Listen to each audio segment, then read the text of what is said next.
आइए अब बात करते हैं शुक्र खाना नंबर 9 की। लाल किताब ने जो शुक्र खाना नंबर 9 की व्याख्या की है उसका विवरण मैं आपको संक्षिप्त में बताऊंगा और फिर कहूंगा कि पत्थर पर पड़ी लकीरों जैसी प्रेडिक्शंस है, यानी फलित है लाल किताब का। तो आइए इस पर थोड़ा सा विचार करते हैं।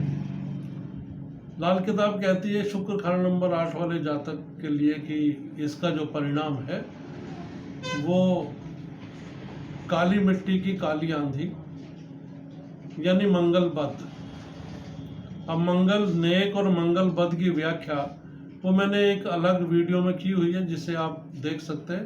मंगल बद या मंगल नेक नामक शीर्षक से आप सर्च करके। अब बात यह है कि यूं तो जो बुजुर्गों का धन है, बुजुर्गों का धन, स्वयं का नहीं, बुजुर्गों का धन खूब बढ़ता होगा और खूब बढ़ा हुआ था, परंतु अपनी औलाद का जो हाल है वो कोई बहुत अच्छा नहीं है।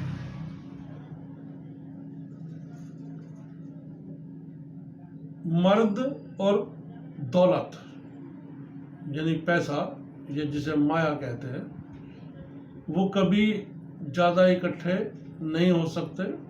हाँ, आई चलाई जरूर चलती रहेगी, मगर एक चीज़ है कि तीर्थ यात्रा का मौका खूब मिलेगा। धर्म के नाम पर आप बहुत कुछ कर सकते हैं, बहुत कुछ कर सकते हैं। अब चाहे जातक जो है वो खूब अक्लमंद हो और राजा वजीर या खूब अच्छी जो है मेहनत करने वाला हो और खूब लाखों की आई चलाई हो, खूब लाखों की आई चलाई हो, लेकिन परिवार के कुटुंब की बात कर रहा हूं, लेकिन स्वयं के लिए उस जातक को 2 पैसे 4 पैसे या आज के समय में 400 500 1000 रुपया प्रतिदिन जो उसका अपना स्वयं का खर्चा है, उसके लिए उसको लड़ना पड़ेगा। अपने पेट की खुराक के लिए खूब उसको कमाई करनी पड़ेगी और खूब मेहनत करनी पड़ेगी। मैं सोचता हूं, जैसा मैंने इतिहास सुना या पढ़ा है, कि औरंगजेब बहुत क्रूर राजा था, इसमें कोई दो राय नहीं है। राजा कहूं या बादशाह कहूं एक ही बात है। लेकिन साथ ही वो धर्म का इतना कट्टर था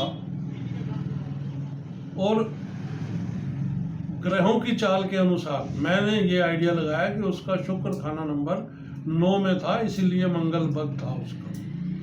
लेकिन इतना सब कुछ, इतनी बड़ी सल्तनत का, इतने बड़े राज्य का मालिक होने के बावजूद भी वो रोज टोपियां बुनता था बैठकर, टोपियां।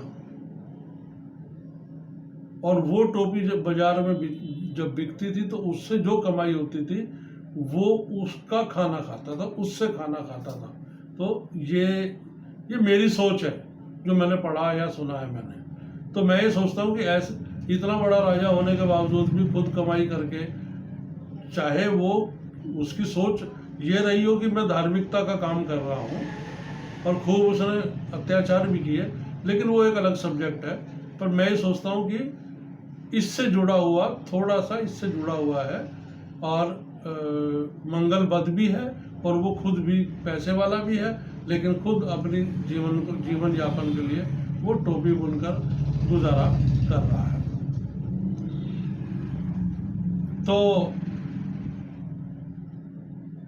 इसके बावजूद भी उसकी जो धन दौलत है, वो जो बुजुर्गों का लाया हुआ था या जो उन्होंने चाल चली हुई थी, वो तो ठीक था। लेकिन अपनी अगर उसकी खुद की कमाई ये माने की क्या है, तो ऐसा जातक की खुद की कमाई बहुत कम या ना के बराबर हो सकती है।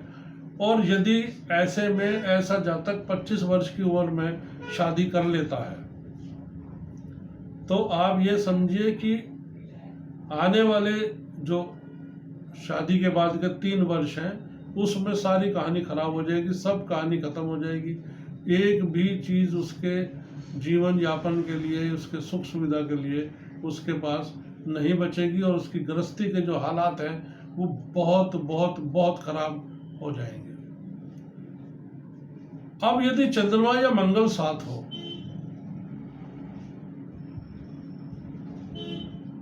तो मकान की बुनियाद में चंद्रमा की चीजें जैसे दूध, चांदी, चावल आदि जो है वो दबाएं, और अगर वो चांदी की डिब्बी में शहद भरकर मकान की नींव में दबा दें तो शुक्र 9 गुना बढ़िया रिजल्ट देता है। बहुत बहुत बहुत ही बढ़िया परिणाम देगा शुक्र, और जिससे जो है इस उपाय से घर की खूब बरकत होगी और धन दौलत ऐश्वर्य सब कुछ प्राप्त होगा। अब हो सकता है कई बार की ग्रह चाल ऐसी है, पुरुष के ग्रह बहुत हैवी हैं, तो ऐसे में अगर ऐसे जातक की स्त्री अगर अचानक बीमार हो जाए और बड़ी लंबी बीमारी झेलनी पड़े और तकलीफ का जो कारण है, बीमारी का जो कारण है वो पता ना लग सके, तो चांदी के कड़े बनवाकर, चांदी का कड़ा बनवाएं महिला के हाथ का, और वो थोड़ी किनारी वाला हो, उसके अंदर लाख भरवा दें। ये लाल रंग का होता है लाख, वो, या लाल रंग का पेंट कर दें उसके अंदर, तो बीमारी भी ठीक होगी और धन की बरकत खूब बढ़ेगी। और फिर भी अगर आपको लगता है कि अभी भी मुझे पैसे की कमी है और मुझे और भी पैसा चाहिए, तो नीम की जड़ को, मान लो ये नीम की जड़ है, इसको ऐसे फाड़ लें किसी चीज से, चक्कू से या खुरपी वगैरह से, तो वो ऐसे खुल जाएगी, ऐसे खुल जाएगी ऐसे। तो उसके अंदर आप चांदी के टुकड़े और दूध डालकर ऊपर से उसको बंद कर दें, और ऊपर से नीम की पत्तियों वगैरह से उसको बंद करके, और वो खुरपा वगैरह वो वहीं आप फेंक कर आ जाए, तो आप ये देखिएगा कि घर में पूरी शांति, हर तरीके की सुख सुविधा, शांति बनी रहेगी।